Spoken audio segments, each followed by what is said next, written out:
In the early 19th century, Britain was the world's foremost industrial and military power. Its navy commanded the oceans. Its East India Company governed a vast subcontinent. And yet, for decades, Britain faced a problem no fleet or army could solve. China had what Britain wanted, and Britain had little China would buy. Between 1839 and 1860, Britain fought 2 wars against the Qing Dynasty of China. The stated cause was trade. The actual cause was drugs. Britain had become so dependent on the illegal sale of opium into China that when the Qing government moved to suppress the trade, Britain responded with force. These were not wars of misunderstanding or diplomatic failure. They were deliberate decisions, driven by economic necessity, commercial interests, and a belief that military power could compel China to comply. In this video, we will examine the 4 key reasons Britain chose to wage war against China, and how the pursuit of profit helped reshape the balance of power in Asia. To understand why Britain chose to push opium, it is necessary to first understand the economic relationship between Britain and China in the late 18th and early 19th centuries, and why that relationship was, from Britain's perspective, deeply unsatisfactory. By the mid-18th century, China under the Qing dynasty was the world's largest economy. It produced silk, porcelain, and tea, commodities for which European demand was insatiable. Britain, in particular, had developed a national tea drinking culture that required a continuous and substantial supply of Chinese goods. The problem, from Britain's perspective, was the terms on which China was willing to trade. The Qing government operated the Canton system. Foreign merchants were permitted to trade only through the port of Canton, modern-day Guangzhou, and only through a licensed group of Chinese merchants known as the Kohong. Western traders could not travel freely within China, could not address the Qing government directly, and were confined to a small trading district outside the city walls during the trading season. This was not a system designed to accommodate British commercial ambitions.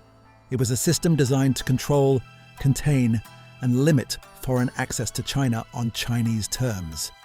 The first reason Britain turned to pushing opium was economic.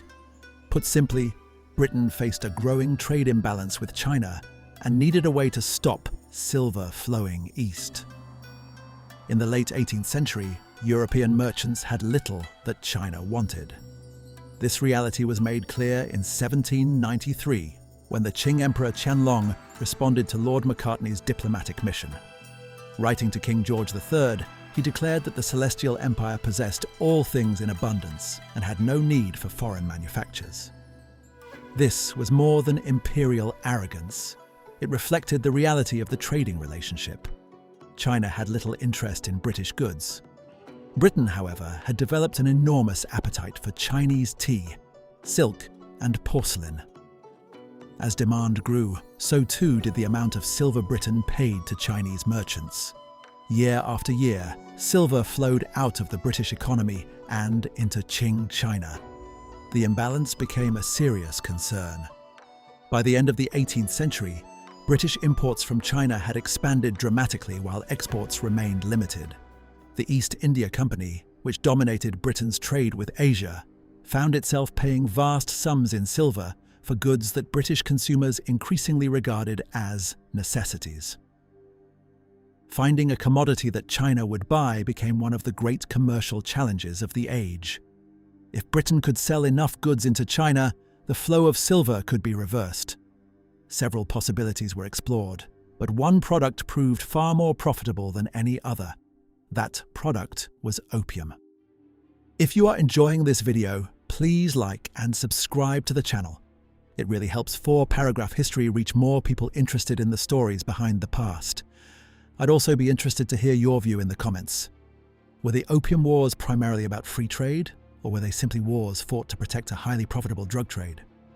The second reason Britain fought the Opium Wars was the creation of a commercial system, so profitable that many in Britain came to regard its loss as unacceptable.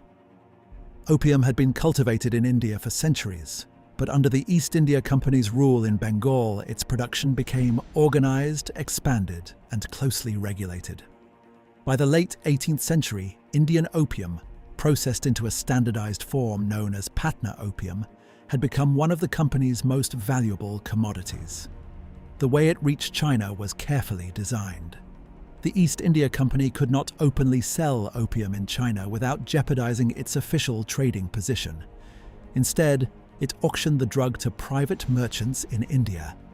These traders carried it to the Chinese coast, where it was sold through networks of Chinese smugglers and corrupt local officials. The profits flowed back through the British commercial system. Silver received from opium sales was deposited with East India Company agents and used to purchase tea, silk, and porcelain for export to Britain. The silver that had once flowed steadily from Britain into China was now being drawn back through the opium trade. This created a powerful triangular system.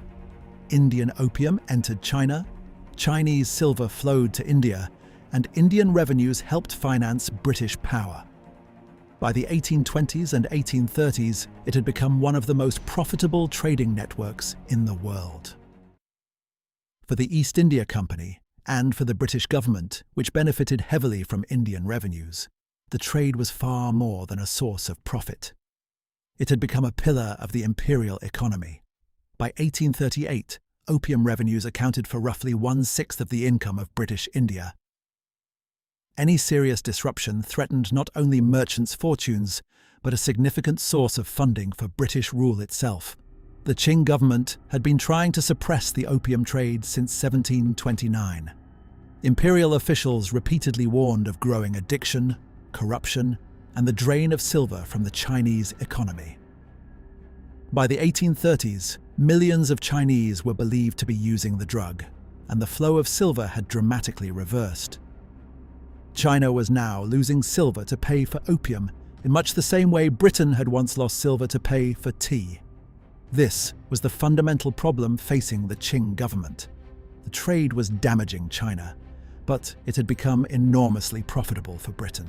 The more successful the opium trade became, the harder it would be for Britain to accept any attempt to shut it down. The third reason Britain chose war was simple.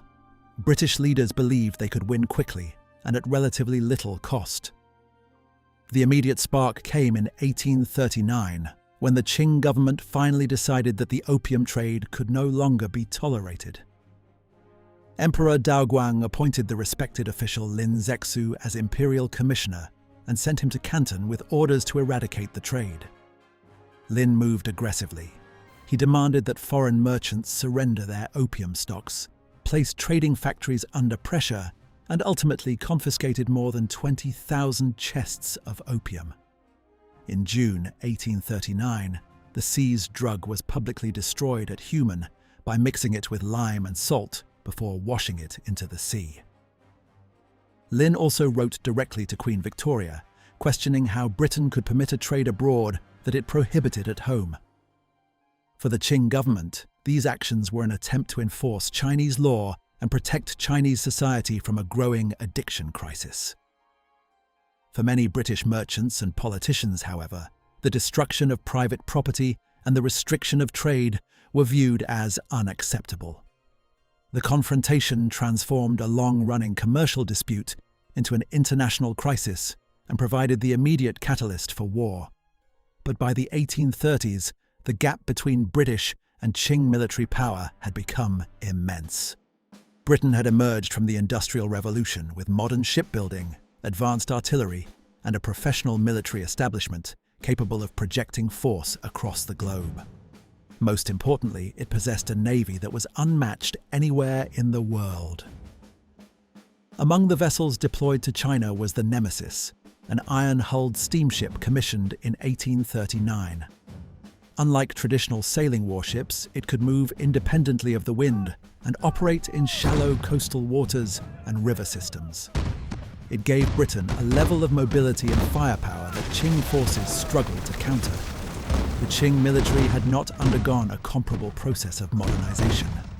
Its navy consisted largely of wooden war junks armed with outdated cannon, while its armies relied upon the 8-banner and green standard systems that had been designed for the conditions of Qing conquest nearly 2 centuries earlier. Against an industrialized European power, these forces were increasingly obsolete. When the war broke out in 1839, British assumptions were rapidly confirmed. British forces captured key positions along the Chinese coast, blockaded major ports, and pushed deep into the Yangtze Valley. Qing armies fought repeatedly, but they were unable to prevent a succession of British victories. By 1842, the British fleet threatened the vital city of Nanjing itself. The resulting Treaty of Nanking forced China to cede Hong Kong, open 5 treaty ports to British trade, and pay an indemnity of 21 million silver dollars. The war had achieved its objectives in less than 3 years. British policymakers were not surprised by this outcome. Before the first shots were fired, many had already concluded that China could not effectively resist British military power. Lord Palmerston, the Foreign Secretary who authorized the expedition, viewed military force as a practical means of compelling China to accept British demands. The decision to fight was therefore neither accidental nor emotional. British leaders understood the balance of power and believed that war offered a swift and decisive solution to a commercial dispute. The success of the First Opium War would only reinforce that belief. The fourth reason Britain fought not 1, but 2 Opium Wars was its determination to transform military victory into a permanent system of commercial and diplomatic privilege. The First Opium War had demonstrated that Britain could use force to compel concessions from the Qing government. Yet the Treaty of Nanking, signed in 1842, did not resolve the underlying disputes. Instead, it created a new framework of relations that overwhelmingly favoured British interests. Historians describe these agreements as unequal treaties. Imposed after military defeat, they granted Britain privileges in China that China enjoyed nowhere within the British Empire. The subsequent Treaty of the Bogue in 1843 expanded these rights further, introducing extraterritoriality, meaning British subjects in China would be tried under British rather than Chinese law. Even so, one major issue remained unresolved. The opium trade itself was not formally legalized. British politicians, aware of the controversy surrounding the drug, avoided placing it directly into the treaty. The trade continued, but under a legal ambiguity that neither side found satisfactory. Over the following decade, British merchants and officials increasingly pressed for further concessions. They wanted more ports open to trade, unrestricted access to the Chinese interior, permanent diplomatic representation in Beijing, and a settlement of the opium question. The Qing government resisted these demands, seeing them as a direct challenge to Chinese sovereignty. By the mid-1850s, tensions had once again reached breaking point. The immediate trigger for a second conflict was the Arrow Incident of 1856, involving a Chinese-owned vessel registered in Hong Kong. But the dispute over the ship was merely the pretext. The deeper issue was Britain's determination to secure a broader opening of China, on terms dictated by Western powers. This time, Britain was joined by France. Together, they brought overwhelming industrial firepower to bear against Qing China, capturing key ports, defeating Chinese armies, and eventually marching on Beijing itself.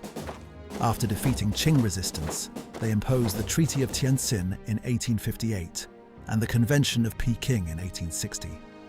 These agreements opened additional treaty ports, permitted foreign diplomats to reside permanently in Beijing, expanded foreign access to China, imposed further indemnities, and effectively legalized the opium trade.